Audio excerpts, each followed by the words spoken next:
our son is unresponsive, and they've called 911. Oh, my.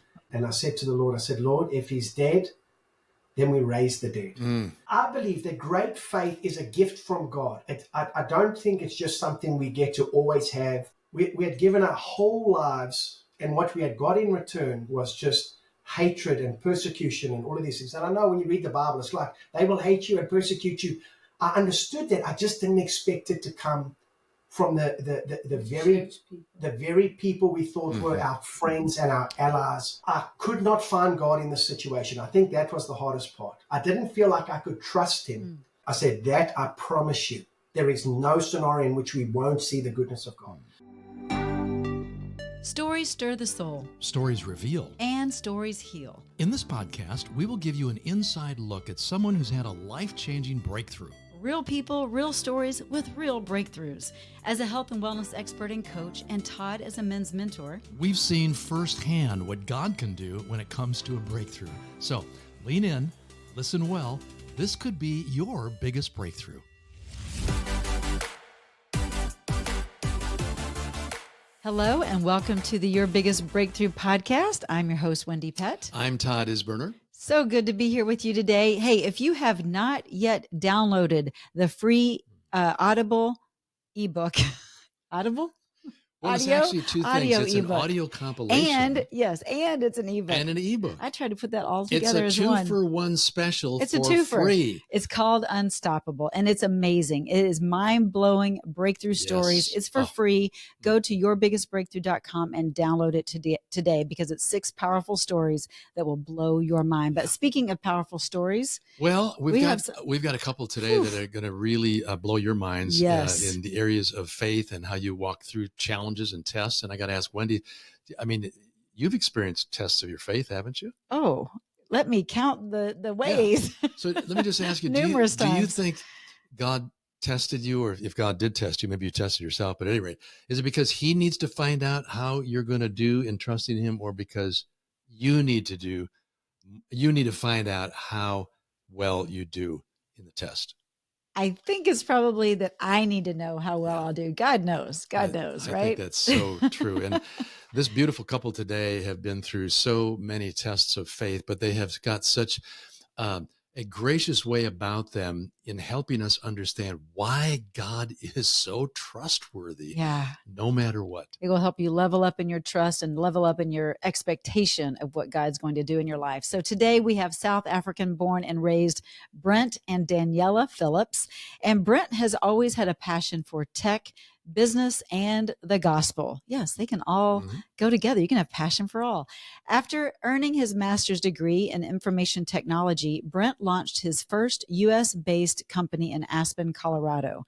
Brent engineered one of the very first versions of the cloud while simultaneously becoming an ordained pastor. Yeah, did you catch that simultaneously? Simultaneously. Like he did both those things full time for years. Crazy. Amazing. So later, after moving to Houston, Brent planted Sandbox Church and then co-founded a company called Second MD, which revolutionized telemedicine through technology. And after the sale of Second MD, Brent handed over the churches and moved his family out to an abandoned horse ranch where he built a luxury, self-sustainable farm resort called Milk and Honey Ranch. It's right in between Houston and Austin in a place called Burton, Texas.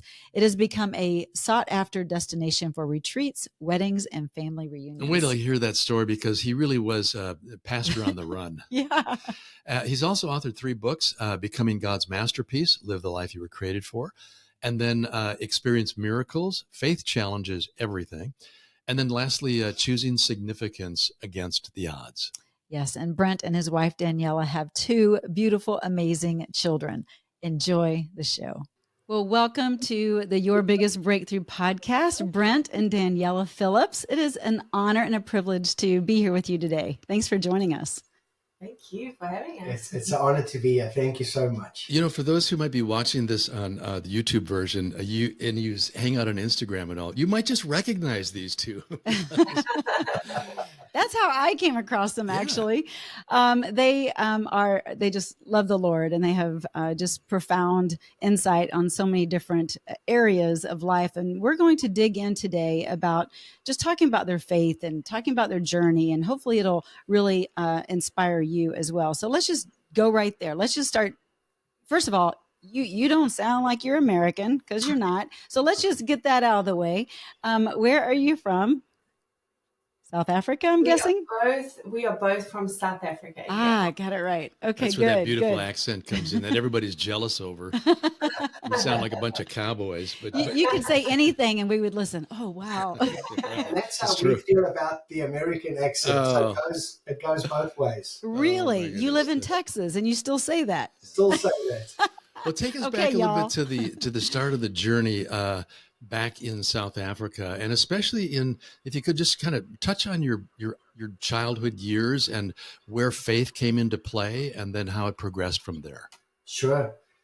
I had, on paper, I had a very difficult childhood. In reality, I had an amazing childhood because we got to see God for real, not just preached about or told stories about. So my dad, when we were pretty small, he had a lot of rage issues, beat my mom, stuff like that. In South Africa, there weren't really any laws for making sure that the husband, helps with the kids or anything like that. So he just threw us out of the house when we were small, and literally we were homeless. My mom didn't have, any college degree or anything like that. My dad didn't pay anything. And so we just went from house to house, whoever would take us. But my mom was just so confident that God would provide and that God would take care. But she also wasn't lazy. She would work multiple jobs, whatever she could do, but always telling us that, we're the head and not the tail, that God is our Father, that God is going to take care. Sometimes we would pray before going to the shops, to grocery shop. We would pray for favor, and we would pray for, sometimes we're like, we would really love pizza. And then we get there and pizza's on special, and we're like, thank you, Lord. So that's the childhood we grew up with. I had chronic asthma, was very sick, in and out of hospital a lot of the times and stuff. And my mom found out the verse in Isaiah 31, those that wait upon the Lord will renew their strength. They will run and not be weary. They'll walk and not faint. And she's like, I believe that's for you. In high school, I went on to break records that had stood for 20 years in long distance. I mean, wow. So that is what I attribute to my childhood. Not it's just funny that it was long distance, because it was like an analogy for your whole life. Like, you got to go the distance, and you got to keep persevering. You got to push yourself. So, man, that fits you really well. Yeah. So we just grew up with such an expectation that God is good and that God would take care. And if we jumped, He would be there to catch us in some way, shape, or form. So great expectancy. Very entrepreneurial because of that. We were, we just believed for big things, even though we shouldn't. From where we were coming from, we believed that God didn't care about our family history or our earnings or any of those things. Heaven is not limited by that. That's right. That's so good. And Daniella? I had a slightly different childhood. I grew up in church and knowing the Lord, and I remember giving my life to the Lord. I think I was 8 years old. My dad was kind of in and out of the faith and things like that. And there was a few things that happened when I was a child that made me terribly insecure as a teenager. But it was really when I was 18, I had met Brent, but it was also kind of coincided with me just giving my life to Jesus, like all in. And you can tell them she was sexually abused. Yes, you can. Yeah. Thank you. I was going to say, I saw that on your Instagram. Yes. So I think that led to just my insecurity and things like that. And so when I did give my life to the Lord when I was 18, it was around about the time that we met, but we actually dated long distance for 3 years. He was already living in the States and I was still in South Africa finishing my degree. But like now in hindsight, I mean, it was so difficult, but now in hindsight, you see just the value of it. And I think that was really when the Lord kind of instilled in me my identity in him, that my identity wasn't in anything else or in him, but that my identity was in Jesus Christ. And I think that really kind of settled that for me and set us up for marriage in a healthy, good way. That's so powerful. And how gracious of God to give y'all that space so that you could really know who is the one to always lean on. So you're both here in America and you're carving out a life, and tell us about that, because you both have got just some wonderful faith stories and breakthroughs, but they didn't just come like with a snap of a finger overnight. You went through some things that tested your faith, but here you are as a young couple in America, and take us to the next part of the journey. So as my wife said, I came first. So I already had a Bachelor of Science degree from South Africa when I came. But I came to Aspen, Colorado. That's where my brother was. So we had been coming to the States on and off for years. My mom would always trust the Lord, and we loved the States. Absolutely loved the States. So my brother came to play rugby in Aspen, which we knew nothing about outside of the movie Dumb and Dumber, which turns out isn't even Aspen. But that's good. So he comes there, and I came for a year just to have a break, just do something before I got married, all of that stuff. And I arrived in Aspen, and there were no jobs. And anyway, I went to this one tech company that installed wireless internet on the roofs because there wasn't cable and all that stuff back then. And I was like, here's my resume. They're like, we're not hiring. I was like, no problem. Just check my resume. I'll be a great employee. And so they put me installing antennas on roofs, which nobody wanted to do because of all the snow. I had no harness. I had nothing. I knew nothing about it. And I'm up there just thanking the Lord for a job, eating Hot Pockets for all 3 meals. I can't even look at Hot Pockets now. But Hot Pockets. Him and Jim Gaffigan, yeah.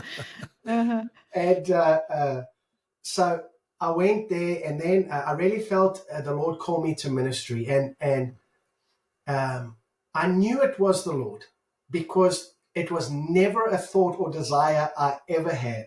And so that's when, while we long dated long distance, is because I believed the Lord wanted me there, and I started to pursue, preaching and those kind of things. Do you remember the moment, Brent, that you felt that nudge from the Lord? I do. Were you in shock? Like I was. I was, because it was not a thought I'd ever had. But when the thought came, there was just such a deep feeling in my heart that it was almost a 3D thought that this was indeed something that I was going to be passionate about. I just want to comment on that because, people wonder, so how do I hear from God? And they prefer having just an audible voice or maybe an email or something that's very specific. Yeah. But I think what you're saying is may happen more often than we realize. It's more of a commonplace thing that when God wants to get our attention, he can raise that level of consciousness of that thought within us. Yes. And if we will just acknowledge, well, that's God speaking, then the next step is to do something about it. You could have heard that, believed that, and said, but I don't think God's got it right, and I'm not really interested. Yeah. But instead you obeyed and you started to pursue it. And so what happened after that? So the Lord was so good. He really favored me with this little company, but then I left to go get married and bring my wife back. And while I was gone, the company closed up. So they had been doing some other stuff that I was unaware of. And so I went to get my new wife, come back to Aspen, no job. Oh, my. Well, that made it real clear, didn't it? Okay, I guess How was that, Daniella? Be a Were pastor. you wondering, I'm not so sure about this. How did you handle that? I mean, I think Brent, from when I met him, he's always been a leader, and he's always been a visionary, and he's always been so trustworthy that I've never had, I can't remember ever, like now marriage or even prior to that, like doubting him or doubting the Lord's goodness or anything like that. Like, so it never really like featured for me. I trusted him and I trusted the Lord through him that, you know, they were going to take care of me in one way or the other. Love that. That's right. That's That's And so I asked good. her, do you like Hot Pockets? Yeah, that's good. And she must have said yes. Baby, that's what's on the menu tonight. Yeah, that's good. That's hilarious. You know, going back to God's leading, there are also situations that I don't think God causes, you know, like with this company. God's not in destruction or dishonesty or anything like that, right? So this company closes down, but God uses it to push us into the next phase. And I have felt like His grace is so kind. It's like riding on a bumper cart track. You know, where they got the rubber on the sides. Yeah. And you miss a turn and you hit the rubber and it just pushes you back into the lane. That's God's grace. Even when I've tried to turn off the track, you know, His grace is so kind that He's just like, boom, back. Let me put you over there. So I ended up starting my own company, and you know, that set us up for the next 8-9 years in Aspen. But I have to tell you about when I was on the front page of the newspaper for hacking a hedge fund. Oh, this will be interesting. Oh, okay. Yeah, my son's in the Space Force. He does cybersecurity. Yeah. This will be good to hear. So I'm the only pastor that I know of to be accused of hacking a hedge fund. So It must have been an evil hedge fund or something. So anyway, my brother, he had a clinic a back clinic in Aspen, and he was dealing with very high profile people, very, very high profile people, movie stars and all of this stuff. And anyway, he got me the work of this guy who owned this hedge fund in New York. He also had a house in Aspen. So I was doing his computer work and he was paying well and everything was great. And then he said to me, he thinks his CTO is trying to hack, which is a big deal. You know, there's jail time, there's, you know, all of this stuff. It's like, well, I come to New York, you'll pay me. And at the time it was like 10 times more than what I made in a day. You'll pay me per day and come and get evidence on this guy. Anyway, so off I go and I'm praising the Lord for this opportunity. And I get there and I do all my due diligence. The FBI is involved, all of this stuff. And I see that this guy, he needs to be fired for not doing his job, but by no means is this malicious and all of this stuff. So I present all this evidence just before we go in the meeting with the FBI, and he puts his finger in my face and he says, you name him as guilty or I'll name you as an accomplice. Oh, okay. yeah. And for me, it was an easy choice. Obviously, I'm not going to lie, but and he was true to his word. Like a week later, after I had preached for the first time in the church that we had been attending, which was a big trust of the pastor and everything like that. Now I'm on the front page of the newspaper. And my business is taking care of everybody's servers and data and everything like that. Front page of the newspaper that I've been accused of hacking this hedge fund. And I don't cry often, but that day I cried. And because everybody was calling, canceling their business with us, taking back their data. I mean, it was, I just couldn't believe that somebody could just lie and just destroy your life. Yeah. Right? Attack your character. These were the moments where God was starting to teach me, but I didn't handle it that well for maybe the first few weeks. I was moping, I was upset, I was angry, all of these things. But somewhere along the line, I just absolutely fell into the belief that God was going to rescue us. And He did. And He did. And maybe about 6 months later, they dropped the case and they ran another ad in the newspaper that said a modern day David and Goliath story. And this is not a Christian town. Wow.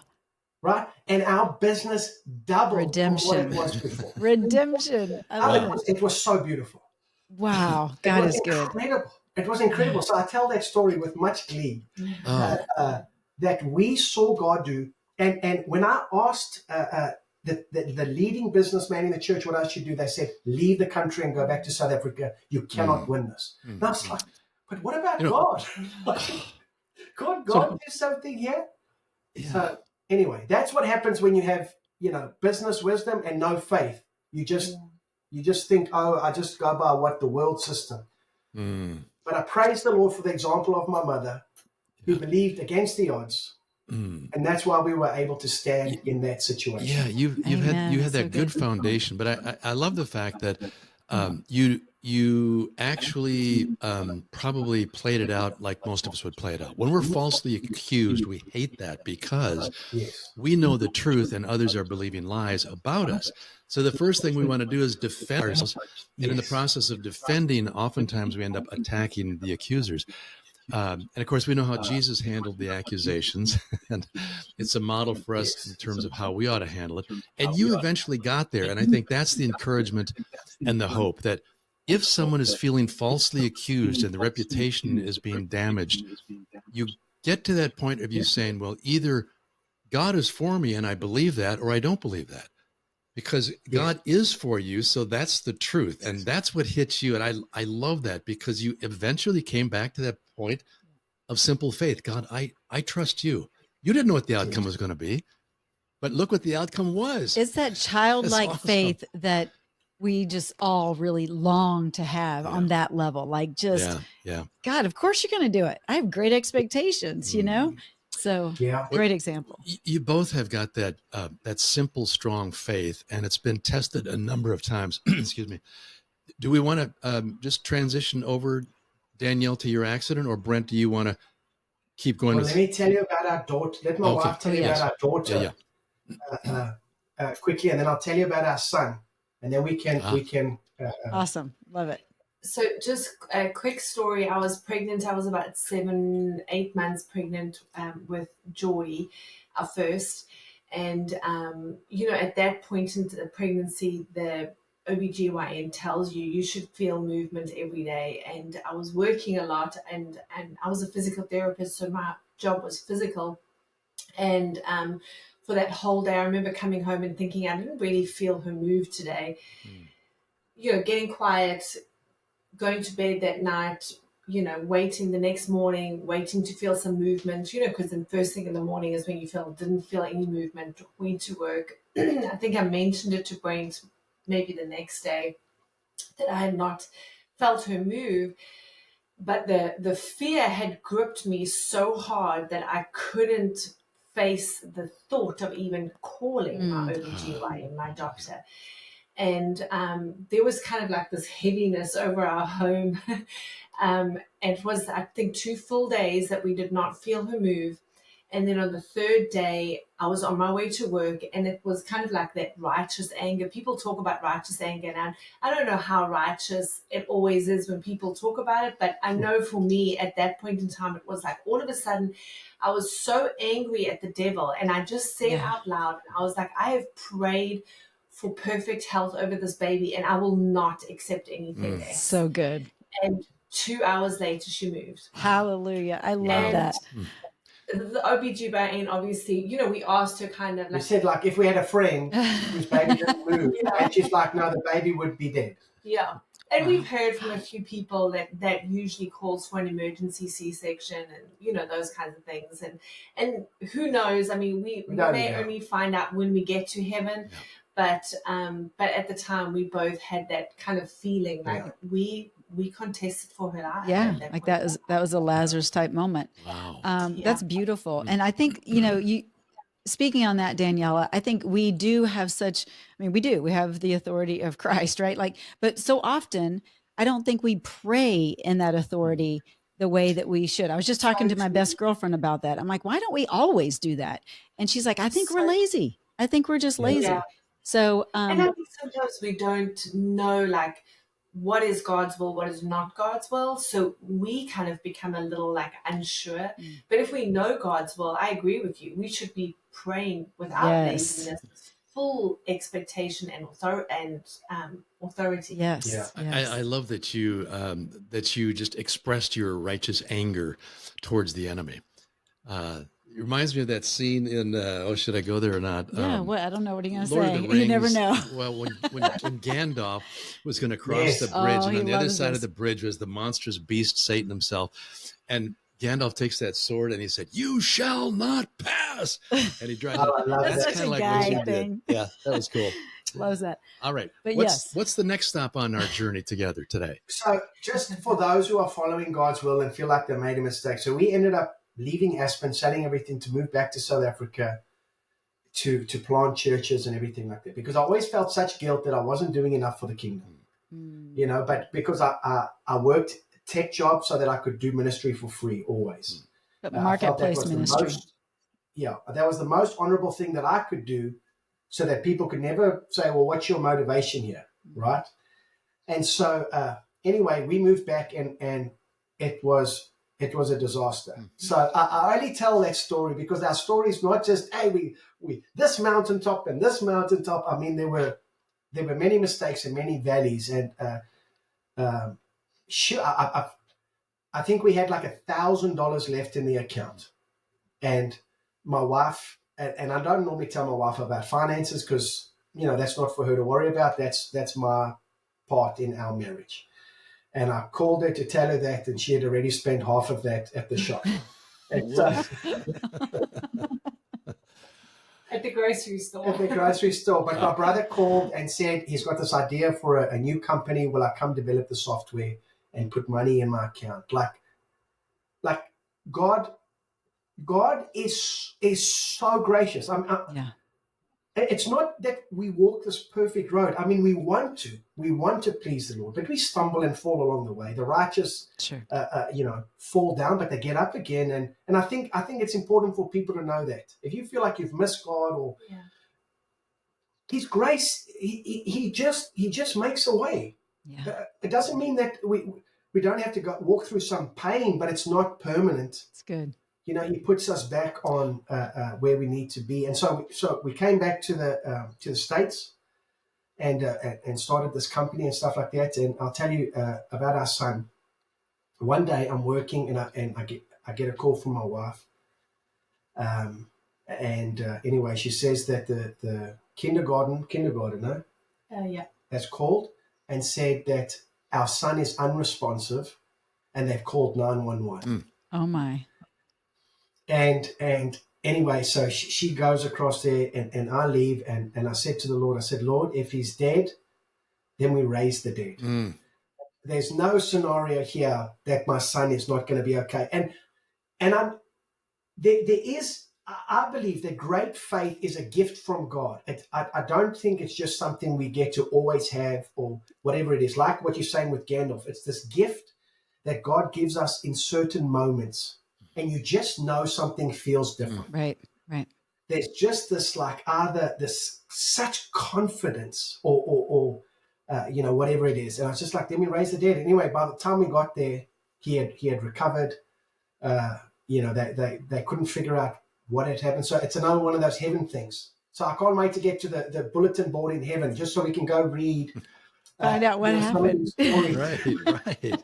But it's constantly these things. So why I tell you these stories is because these are our lions and our bears that we had to face before this. But the hardest lion for me was with the church. So this is a church in Houston. Yes, I really wanted my kids to experience the most authentic church possible. That was just about Jesus and whatever, and I couldn't find it. So we're gonna, while I'm working a full-time job, we're gonna start this church for the sake of our family. And what did you call the church? It was called Sandbox. Right. And why it was called Sandbox is because I'm from software engineering. The Sandbox is where you can build and test your product and everything like that before launching it into production. Gotcha. And so I said, that's what I want the church to be. And anyway, it went very well. And, you know, whenever you've got people involved, there's hurts and stuff like that. But we just kept, a lot of people met their spouses. A lot of people got healed. A lot of people got saved. I mean, there were many, many positives. But then and the point of this story is God doesn't always do things the same way. So around COVID, I didn't realize just how crazy people were going to get with COVID. So I wanted to keep meeting as a church, and half the church really thought that I was trying to harm them. You know, and it brought out the worst in people. Now I'm working a full-time job. I'm working, 12, 13 hours a day on this job while running the church. We had planted multiple house churches by then. So, I mean, I'm running pretty fragile already. So you don't sleep much is what you're saying. No, I wasn't sleeping much. And anyway, so COVID was the thing that just broke things wide open. And we just had, I mean, it was just, I can't describe it anything other than craziness. Like, it was just like watching the devil run rampant, unchecked, and everybody just let him run and nobody even questioned it. You know, like this whole transgender stuff where you sit back and you're like, it's crazy. Men in women's sports is like, do I even have to explain this to anybody? That's how it felt, Yeah. So based on what happened in Aspen, I was just sitting back and going like, Lord, you're going to defend me. Lord, you're going to come through. And he never did. Whoops. So this, so I had an expectation of what he did in Aspen that he was going to do in this scenario. And we had given everything. I mean, we had people in our house hours every day for counseling. We were helping people financially. We were paying off people's debts. We were buying people cars. I mean, whatever it took to love people and to help them be in a better. So, I mean, we had given literally the shirts off our back. So if God had us on the merit system where we would merit his grace because of our good works, you would have been a great candidate. Oh, yeah. But it didn't work out that way. I thought I deserved an A+, right? A++, yeah. So anyway, it got to the stage that I was just so depleted, and I came home one day and my wife was just crying, and I'm sure it was the same thing when she gave birth to our son. The look on her face, I said, "I'm never doing that to you again," because I don't want to see my wife in pain. Right. You know? Yes. And it was like that. I came home and I was like, I can take them tearing flesh off my back, but now that you're doing this to and I mean, they were writing about me on Facebook. They were sending emails about me and letters. I mean, it was unbelievable. I'm not the that persecution. special. The persecution. All of that persecution. Yeah. You know, I'm like, hey, there's much greater pastors. Go after them. Right, exactly. That's good. But that's when I said we're done. And I wanted to move away. I wanted to run away. And by that stage, honestly, it was my Jonah moment where I was like, God, which way would you like me to go? Oh, you want me to go left? We're going right. and so this ranch was not following God's will, if I'm completely honest. I wanted to move, not deny God, not at all denying God, his existence, anything like that. But I wanted run away from the crazy to do with ministry or anything. And I was like, God, if this is what following your will leads to, I think I'm going to take it from here. Now, why I had this confidence is because we had sold the company for, lots of money, and we had millions of dollars, the most money we'd ever had in our life. And so I felt like, I can take it from here. I don't have to put up with that nonsense. I got money now, I can shield myself from the stuff. And so we started building this farm just for our family, and nobody else was going to be allowed here. So I just want to clear something up. So, you're done with the pastorate, but you got money and you think, let's get out of here and go off and sort of hide off on a ranch somewhere? Go off the grid. What was your thinking about that? Yeah, I just wanted to be removed. And if anybody said the Holy Spirit, I'd be like, get away from me. Like, I don't even want to. So were you angry with God then? A little bit. I was angry that God didn't come to our defense. I definitely was angry. It's probably the most angry I've ever been with God. And if you're listening to this, you're like, church hurt, whatever. If you've never been through it, it almost takes your breath away. Because you've done the best you can. It's one thing if I was committing crimes and then I was getting persecution. I understand it. Right.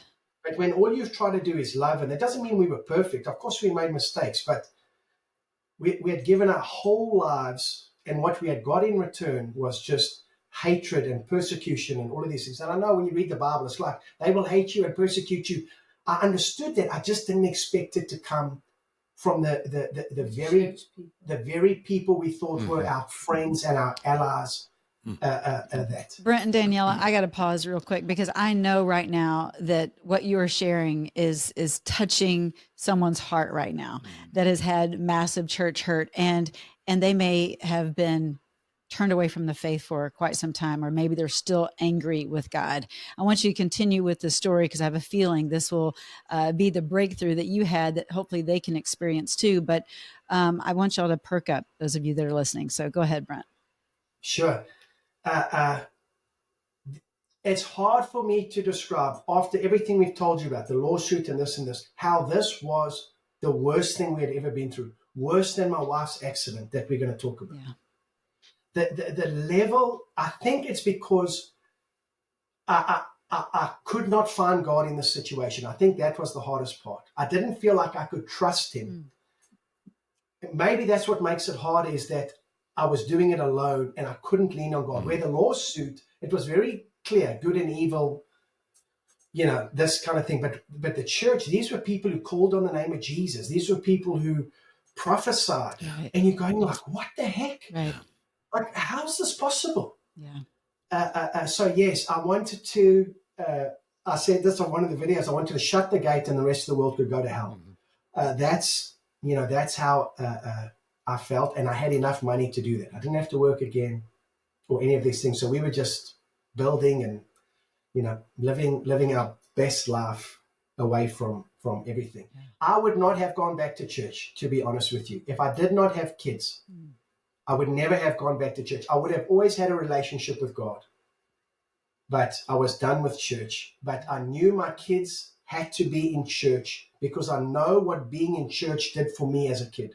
So that I couldn't deny. Even though I was angry with God, I knew they needed God, even though I didn't want God. So you don't just drop them off at church and then come pick them up.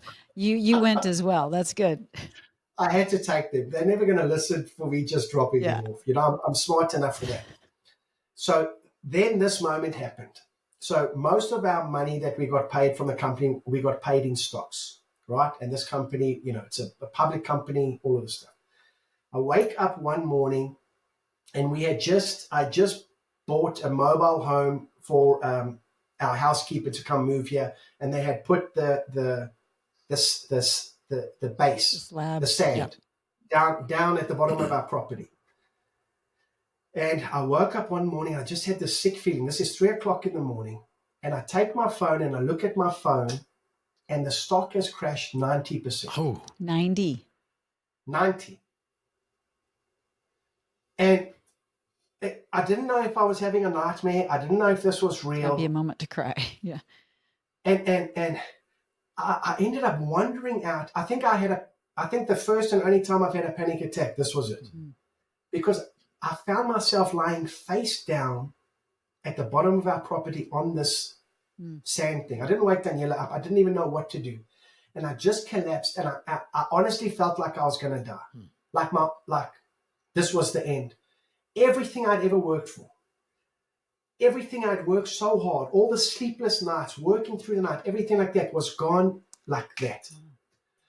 And all I could do, because I know I'd been holding God, I'd been giving him a handoff. I knew it. I turned over and I lay on my back and I just said, God, please have mercy on me. That was it. Now, if I can show you the ranch from that moment, what God has done. So this went from being an us project to a mercy and grace of God place.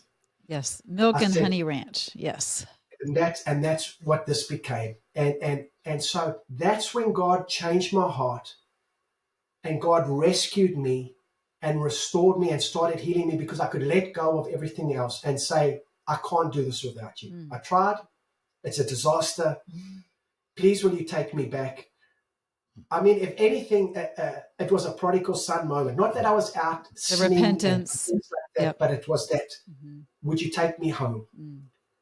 And God provided opportunities. I was working 3 jobs. I was doing whatever I could to keep paying the bills and stuff like that. But God provided those opportunities and gave me the strength to do it. And which I just got to stop for a minute, because I think that's so key to the story, because people would rather hear you say, once I surrendered to God and I received his mercy, man, all of a sudden, stock market went up. Like I had an uncle that died and left me millions of dollars. They want the easy way out. But what you're saying is God provided as I worked 3 jobs. Yes. You had to do your part. And I think that's often overlooked when we expect God to come through for us in a miraculous way. And we realize that, I'm going to be part of the miracle by, get my butt taking off the chair action. and working. Yeah. And he does it. He does it. He does it in different ways. Exactly. And I'm telling you, without that moment of realizing his kindness and his goodness in my furthest I've ever been from God, I could have not been prepared for what was coming with my wife's accident. It was that moment that I got over my crisis of faith. It was that moment that I surrendered all and said, whatever your plan is, I'm in. How freeing to just fully surrender, right? Absolutely. You don't have to carry. That's when our hearts heal. Yeah. And all of these things. And I was like, you want me to do ministry? I'll do ministry. You want me, I'm so lost and I need your help. And he helped me. And so when my wife had an accident, I can honestly tell you, I never once wondered why, like I did with that last thing with the church. Sure. Why? There was many times. I mean, I wanted an audience with God. Tell me why. Line those people up and me, put us in court. I want to hear like what I've done wrong. Yes. Yes. It didn't cross my mind. You had because peace. God's goodness was so evident in how he rescued. I didn't deserve to be rescued. How he rescued us, that when it came to that, his goodness was never on question. It was never like, why did this happen? This is this. I was just like, Lord, you've helped me kill the lion and the bear. You are with me, and this is just the next thing and you will come through again. Yeah. And we'll come through again. That's beautiful. And so Daniella was in a car accident, and that wasn't that long ago, just a few months ago. January. Yeah. Oh, January 2024. Yeah. No, it's very recent. And so the car is just demolished, and it's a miracle that you're alive to talk about this accident. But when I first saw you guys on Instagram, your eye was completely shut. I mean, I'm looking at you now and I'm thinking, and I laugh at you guys because Brent gives you a hard time. Like at dinner, we don't know who she's talking to. Your one eye's going this way, one eye's going that way. But y'all have the best humor around it. And I think, laughter is great medicine, right? Says so in the Bible, but you guys handle it so well. And I know, Daniella, you don't remember a lot of it. So Brent may need to share a little bit about the accident, but I do also want to hear from you and how you felt through the recovery and where you are today. So, Brent? Yeah. So anyway, we got the call, and just for the sake of time, I thought it was like a scam first, because I'm always trying to get scammed for something. I thought it was a scam and realized it was real. And I went inside and I sat the family down and I said, listen, everything's going to be okay. Just go get your pajamas. Everything's going to be okay. And then, they're obviously crying and whatever. And as we're driving down to Houston, I said, there is no scenario in which we will not see the goodness of God. I said, that I promise you. There is no scenario in which we won't see the goodness of God. So they had airlifted her. She was in such critical condition. We got there. The site that we walked into, I was not ready. Nobody was ready for that. I mean, she looked like she was on death's doorstep. They had shaved her head and put a thing, for her brain to monitor it. Her face was all banged up. Yeah. I mean, they didn't know if she had teeth. Her nose was broken. Her cheekbone was shattered. All of these things. And so they said, stay by your phone. We don't know if she's going to make it through the night. We are going to have to open up her skull. to relieve the pressure. Anyway, so we couldn't stay at the hospital, but a bunch of people showed up to pray. I mean, people we haven't seen in years are in the waiting room. Beautiful. Making a prayer circle, praying. Incredible. And I put it out on Facebook, and I just said, just pray for my wife. I know we can win this. Just pray for my wife. I know we can win this. Anyway, she went from critical to stable, and then they said, but she's in a vegetative state. Like, this might be it. She might stay in this vegetative state. And I was like, whatever. We just keep praying. Then the next day, she's no longer in a vegetative state, but now she's crippled and blind. I'm like, oh, we can handle that. Sure. We can get making through that progress, one. but and so it didn't matter what they were telling me. I just knew if God saved her, he was taking this thing all the way. Yes. And so I was at peace, and why we could have humor. When you have hope, you can have humor. When you don't have hope, you can't have humor. It's good. Yep. And I told the kids, you are not dishonoring mom by being with your friends and having a good time, because it's faith. You say, I know mom's going to be okay. Being morbid and mopey is not releasing any more of God's power. Amen. That's right. Joy is actually evidence of God's power. That's right. And so, I mean, we had so much fun. One of the funniest things was I came in, and this was when she had recovered quite a lot, and she was watching TV, and I sat next to her, and at this stage, she still didn't know I was a husband or anything like that, you know, so I was just, she didn't know the kids' names. My kids are Jordan and Joshua. She thought their names were Johannesburg and Austin. But she always knew Jesus. Okay. Wow. You ask her anything about the Bible or anything about Jesus, and she could tell you. But as for the rest of us, didn't know her favorite dog, anything. Anyway, she's sitting watching TV, and I can see she's really struggling to understand what's being said. And she turned to me, and I said, are you having a hard time? And she said, yes. I said, well, that's not anything to do with your brain injury. That's because you don't speak Spanish. You're watching Okay, that is hilarious. That's very good. Wouldn't you have been surprised if she did understand it and start speaking Spanish? Okay, that's hilarious. I love the fact that you guys could have that kind of humor while going through this, because obviously the natural reaction, the human reaction, is just being scared silly and wondering, is this ever going to get any better? But again, we go back to that simplicity of your faith, not faith in your faith, but faith in the God and the who healer loves himself. You, and the one who's released his mercy. So, man, powerful. And you guys already have an incredible marriage, relationship, family, but how has this accident that Daniella went through, how has it tightened your relationship and your family bond? What do you think? I mean, I think it's improved it. I say that when I had the accident, even though I have no memory of what had happened and things like that, I always joke and say I left my baggage was in the accident, and I kind of came out, and whether it was the brain injury, whether it was kind of a reset, whether I did have a moment with the Lord, like I'd have no remembrance of it. Maybe I did. I just don't know about it.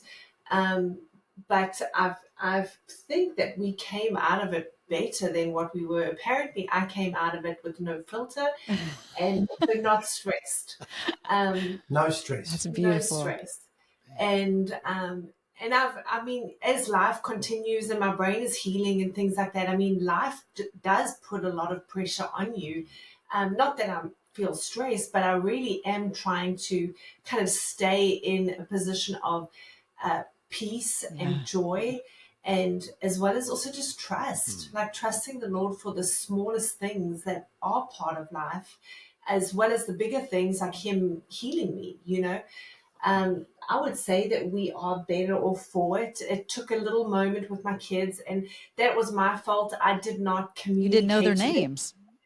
Well, I knew their names at this point. So once I started to get my memory, it was like 9 days later or whatever, I remember them. I remember Brent. Everybody was familiar to me that I had known. So it wasn't weird to me, but I guess I didn't remember, or I didn't know that I didn't recognize them at one point in time. So I should have said to the kids, like, I see you, I know who you are, I love you, and to Brent as well, but I didn't realize that I'd kind of denied them in a sense, not knowing their names or anything like that. So I didn't even think that I needed to mention that. So it took a little while with the kids. I think it was a big transition for them. I think they went through a lot. Also, even though Brent bore the brunt of it and was his faith and his encouragement that stirred all of us up, I do think they went through a significant amount, even the trauma, not fully knowing it. I think they felt it. So it took a little while for us to kind of go back into kind of relationship, and also because I was out of relationship with everybody for a month, being in hospital, and then I went to rehab for 2 weeks. So it took a little while, but I feel like now, I mean, like you say, we've laughed plenty, we've lived in faith plenty, we've trusted the Lord plenty. I mean, Brent is my biggest cheerleader, that even if my eye opens a tiny bit, he's, cheering for me. And you're so incredibly beautiful, Daniella. And I just want you to know that your eye does not detract from that at all. I really want you to know that. Thank you. Like it makes me want to cry. You're so beautiful, and it's. Wait, is there Jesus' still some light in symptoms you of the too. eye thing? I can't really tell. See, there you go. Okay. Yes, I mean, amazing. Funny enough, it hasn't bothered me. And I think that too has been something that the Lord has taught me, is just a matter of patience. Because I think so often our timing, we know, like in theory, our timing is not the Lord's timing, but yet we do start to when we have an expectation that we would really like for the Lord to answer this prayer in this timeline, and then when He doesn't, we feel disappointed or whatever it might be. And this has really taught me, like, this is not in my timeline. It's just whenever the Lord will do it, He'll do it. But it's taught me like the bigger picture of patience, not just with my eye, but just the bigger picture of like, okay, well, the Lord will do it, and I'm okay with that. His timing. However long His timing is not going to line up with mine, but I'm okay with That's that. beautiful. Wow. So many lessons to draw from, just the importance of surrender, of simple faith and trust, of being willing to be patient. But I love what you said, that Brent was kind of the cheerleader and you were able to lean into his faith. And I just reminded how many times others around us really need to be able to lean into us in our faith so that they can be encouraged and don't feel like they have to give up. The thing that really strikes me about the two of you is you've been through so many tests of faith. You have really learned to trust God. But I want to say also, I believe that God can trust you, because He knows how you're going to handle the tests of faith. And He needs to have, living examples that He can point to when others are going through this. But the question I just have to have you answer for all of us is, because you've been in these ups and downs, these tests of faith, these wonderful times of prosperity and blessing, and then bam, you're leveled again. And these are sort of like the tests of faith that either do people in or grow them stronger. Do those tests of faith ever end? Because we kind of think like, I got a track record here, I've proven well. I think it's over now, right, Lord? Help us understand if these tests ever end, and what do we have to look forward to? Sure. I think we handle it better. The energy required, emotional energy that was spent from my side going through this with Daniella was fractions compared to what happened with the church. And I think because I was that much more dependent on God. So I think the tests always come because, we reached millions of people, literally millions of people with the story of Daniella about God. It was always about God and His grace and His kindness and stuff like that. We would never have reached those people that in this capacity. Right. So it's a thing of like, Lord, it's okay. Yeah. It's okay. We can walk through whatever you need for you to be lifted up like that. It is so hard to describe. I don't know if it was because everybody was praying. There were tens of thousands of people praying. And people are like, how are you being like that? And I said, this is not coming from myself. This is not something supernatural. I must have done. This was supernatural. Yeah. And that's what I think Paul understood. Every time he was back in prison and going through these things, he was never like pining for himself. Yeah. It's a gift of God that allows us to walk through. But every time Satan wants to do something, I believe Satan did this. he's going to wish he didn't do it because God gets that many more people to see him through. That's good. That's good. And pardon the cliche, you've heard it a million times, but God gets glory in your story. I mean, 100%. That's the deal. Beautiful. And he can trust that with you guys. Well, we have had you on for quite some time now, but you're such a delight to talk. We could keep going because we could keep going. I know you got lots more stories. Yeah, I'd love to hear more. Well, we just want to wrap it up actually with just talking about we learned that you purchased this land, and this was after you surrendered, and the church was no more, and so so you're just going to have this land, you and your family just going to settle and be away from everybody. Let's talk about how this has turned into something incredibly beautiful, and then we'll wrap it up, and maybe in just a few minutes. Yeah. Sure.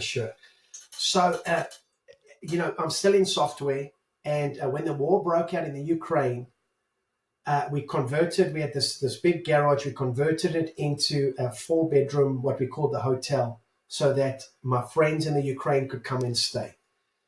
Anyway, this is once again, when I'm talking about the go-karts with the rubber sides that bounce us back in, they weren't able to leave. So this place was sat empty. So we put it on Airbnb. And anyway, people started to rent it. And I had no idea. If you had told me that the happiest time of my life is meeting strangers through Airbnb, I would have said that's crazy. That's grace. That's grace big time, buddy. I couldn't do that either. And anyway, the housekeeper never ended up coming. That place, the mobile home that we bought, so we converted that into a cabin, and we put that on Airbnb, and then more people booked. And once I surrendered my heart to say, Lord, whatever you want, then I could not only open my heart, but I could open the property. And the amount of people that have expressed encountering God here is so humbling, because it's God. It's not anything we have done, but what he has done. We now can have 57 people at a time sleep on the ranch. We're busy finishing our cafe. We've got a beach. We've got a jet ski on a pond. We've got all the animals and everything like that. We had a whole family of Muslims come out to spend time here, and they asked me to tell them about my faith. That is beautiful. So I never had that in the church. Powerful. I never had a family of Muslims ever show up in the church and say, tell me about your faith. So this place has been what I always dreamed the church would be. That's amazing. God has given it to us and so to going back to the church hurt, God didn't vindicate in the way that I thought he should, like he did in Aspen. But he gave us something so much better, so much greater, that we don't need vindication. And that's when I realized just how gracious God is. That is so amazing. I mean, it's beautiful. And the fact that you have now Milk and Honey Ranch, you've got animals, you've got people, you're just, it is a church, without the walls. It's a ranch retreat church. Yes, it is. So thank you both for just being so obedient, sharing your story with us. You're fascinating, beautiful people. And people that are listening, if you're listening, you can go to brentgphillips.com to check out Brent, but also go to milkandhoneyranch.com. And they are in Burton, Texas, and we plan on visiting. So how would we book a room? You got to go Airbnb, VRBO, one of those guys. You can go to the website. Just go to the website. Yeah, you can do it straight on the website, or you can do Airbnb and VRBO. That's awesome. But if you guys come out, we will. We'll have dinner together, and we'll do something special. That would be so fun. Well, we appreciate you. Thank you for sharing your God story. Thank you. And God bless you both. Well, that's a wrap for today's show. We hope you enjoyed it. As always, we love spending time with you right here on Your Biggest Breakthrough podcast. We look forward to seeing you on the next episode. But until then, just head on over to yourbiggestbreakthrough.com, where you'll find some free resources and information and a place where you can comment, and we would love to dialogue with you there. Thanks so much for tuning in, and we'll see you next time.